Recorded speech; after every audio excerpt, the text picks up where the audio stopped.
আমি সোমা বলছি, সোমা মুখার্জি। এত কষ্ট হচ্ছে ভিতরে যে হসপিটালে বসে থাকতে পারছি না, আমাদের সব ডাক্তাররা সবাই খুব ডিস্টার্বড। আজকে তো ওপিডি বন্ধ রাখা হয়েছে। তোরা জানিস সমস্ত ঘটনা শুনলাম, যা যা মানে সত্যিকারের ঘটনা, যেটা আরজিকরের ভিতরের যে ডাক্তার তারা তাদের বন্ধু বান্ধব মারফত এটা ছড়িয়ে মানে এসছে আমাদের কাছে। অ্যাকচুয়ালি যেটা ঘটেছে সেটা হচ্ছে, আমি শুনে তো মানে বিশ্বাস করতেও নিজেকে কেমন লাগছে রে। প্রত্যেকটা আমাদের ওয়েস্ট বেঙ্গলের প্রত্যেকটা মেডিকেল কলেজে, বিশেষ করে কলকাতার সরকারি মেডিকেল কলেজগুলোর প্রিন্সিপালরা, ডিপার্টমেন্টাল হেডরা, প্রিন্সিপালরা বিশেষ করে, তারা পাশ করানোর জন্য স্টুডেন্টদের কাছে রীতিমতো টাকা নেয়। যেসব স্টুডেন্টরা, ইন্টার্নরা, পিজিটিরা যারা ভালো করে ক্লাস করে না বা থিসিস তারা জমা দেবে, পিজিতে তো থিসিস জমা দিতে হয়, তো যারা MBBS final year final pass করবে না সাপ্লি পাইয়ে দেবে, ইন্টার্নের কমপ্লিশন দেবে না, ইন্টার্ন হওয়ার পর কমপ্লিশন না দিলে তারা রেজিস্ট্রেশন নাম্বার পাবে না, এই সমস্ত ভয় দেখিয়ে টাকা পয়সা নেয়। সমস্ত জায়গাতেই এটা আছে।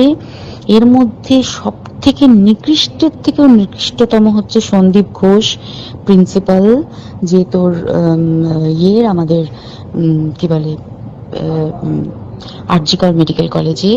সেখানে ভাব যে ওনার একটা বিশাল নেক্সাস ছিল, যাতে উনি বেশ কিছু ইন্টার্ন, হাউস স্টাফ এদেরকে দিয়ে ওই নেক্সাসটা চালাতেন। তারা ওখানে একটা সেক্স র্যাকেট চালাতো, তারা একটা ড্রাগ র্যাকেট চালাতো। ড্রাগ র্যাকেট মানে ওই যে ওটাকে বলেছে না, ড্রাগ মানে শুধু ওই হেরোইন আর ব্রাউন সুগারের ড্রাগ খাওয়া বা মদ খাওয়া নয়।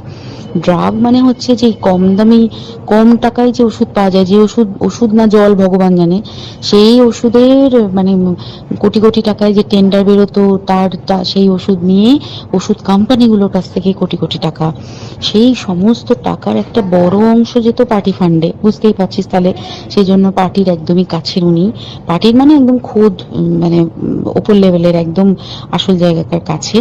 তো এবার উনি এই যে নেক্সাসটা চালাতেন, তাতে রীতিমতো কোন ইন্টার্নকে উনি পাশ করাবেন, কোন পিজিটেকে উনি থিসিস কমপ্লিট করাবেন, সেগুলো সব ভয় দেখিয়ে টাকা নিতেন। আর তার হয়ে কাজ করতো ওই ইন্টার্ন হাউস স্টাফের একটা পুরো বড় নেক্সাস।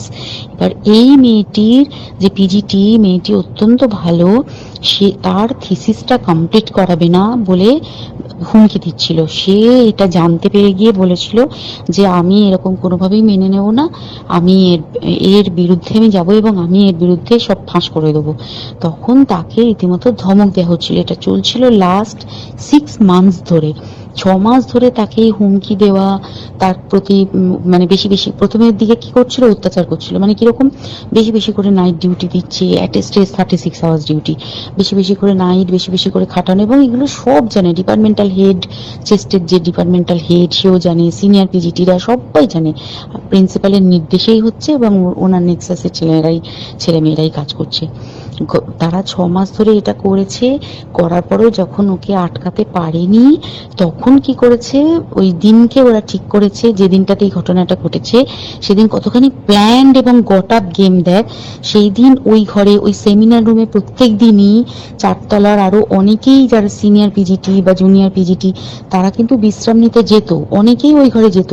সেই দিনকে ও একা, ওকে বলেছে তুমি ঘুমিয়ে পড়ো, ওকে একা রেখে এসেছে, বাকিরা কাউকে যেতে দেয়নি। বলেছে ওই ঘরে আজকে ঘটনা ঘটছে, মানে কাজ হচ্ছে, ওই ঘরে কেউ যাবে না। ওই ঘরে সেই দিনকে ওর সাথে যখন খাওয়া দাওয়া করেছে বাকি 4 জন, সেই 4 জনের মধ্যে একটি মেয়ে পর্যন্ত ছিল। সে কিরকম মেয়ে চিন্তা কর, এরা ডাক্তার না জানোয়ার জানি না, আমি জানোয়ার বললেও জানোয়ারদের অপমান করা হয়, কারণ জানোয়ার সমাজে এরকম কাজ হয় না। তো ডাক্তার না কি আমি বলতে পারবো না। সেই ইন্টার্ন মেয়েটি আরেকটি ইন্টার্নের গার্লফ্রেন্ড, তো তার সাথে ওই পিজিটি মেয়েটির প্রচুর ঝগড়া হয়েছে।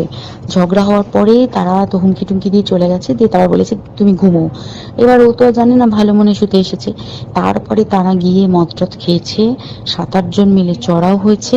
এবং তোরা জানিস যে প্রথমে তার হাত দুটোকে দুপাশে 2 জন ধরে রেখেছে, এবং সেই কাজে সেই মেয়েটিও সাহায্য করেছে, ইন্টার্ন মেয়েটি। 2 জন ওকে পা দুটোকে টেনে জরাসন্ধর মতো ছিঁড়ে ফেলেছে, মানে ছেঁড়ার মতো করে টেনেছে, যাতে পেলভিক বোন ভেঙেছে, কলার বোন ভেঙেছে। মানে কি বিপর্যস্ত মানে বিধ্বস্ত, কি নৃশংস অত্যাচার করেছে। ওকে উল্টো দিক করে শুইয়েছে, পিঠের ওপর দিয়ে বুট পরে হেঁটে গেছে, মাথাটাকে এমন থেতলেছে যে মানে স্কাল ফাল রাপচার হয়েছে। এই সমস্ত করার পরে শ্বাসরোধ করে তাকে মেরেছে। মেরে তারপরে আরো যেটা আরো ভয়ঙ্কর, যে একটা মৃত মানুষকে মিনিমাম ডিগনিটি দিতে জানে না, তারা নিচে এসে দেখেছে ওই সঞ্জয় তখন বসে মদ খাচ্ছিল অন্য আরো গ্রুপ ডি স্টাফদের সাথে। সঞ্জয় ছেলেটা হচ্ছে তার কাটা সঞ্জয় বলতো ওরা, ওকে বলে ফল গাই।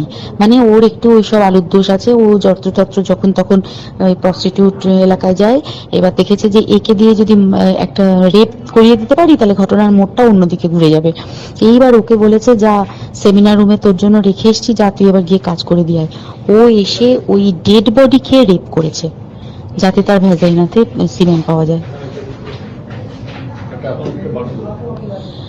তো এবার এই হচ্ছে, প্লিজ আমি নাম করে ফেললাম সবকিছুই। কতজন আমি যে নামগুলো পাঠিয়েছি, এই সব ডাক্তাররা, এরা সব জড়িত জানিস, কিন্তু কেউ কোনো প্রমাণ নেই। প্রমাণ লোপাটের জন্য সেদিনকে ওই ইন্টার্ন এবং ডাক্তাররা যে ওইখানের যে বাথরুমটাতে হাত পা ধুয়েছে, রক্ত ধুয়েছে, সেইটাকে সাত তাড়াতাড়ি প্রমাণ লোপাটের জন্য ওই দেওয়ালকে ভেঙে দিয়ে তার মানে ওই বাথরুমের জায়গাটাকেই ভাঙতে হচ্ছে ওদের। ওখানে নাকি ওরা রুম বানাবে, কালকে দেখেছিস তোরা খবরে। আর বেশি বলতে পারছি না, মানে তোরা তো সবাই প্রোটেস্ট করিস, আমরা তো আমাদের দিক থেকে করছি, কিন্তু কিছুই হবে না। পোড়া দেশে কিছুই হবার নেই, শুধু ভেতরে ভেতরে গুমড়ে গুমড়ে কষ্ট পাওয়া। আর আগামী প্রজন্মের যে ডাক্তাররা বেরোবে, তারা যে ইন্টার্ন বা পিজিটি বা এই যাদের কাছে আমরা যাব ভবিষ্যতে, তারা কি ডাক্তার না কি আমি জানি না, কি নিয়ে তাদের কাছে আমরা যাব আর কি করেই বা আমাদের পরের প্রজন্মকে আমরা সুরক্ষিত রাখবো।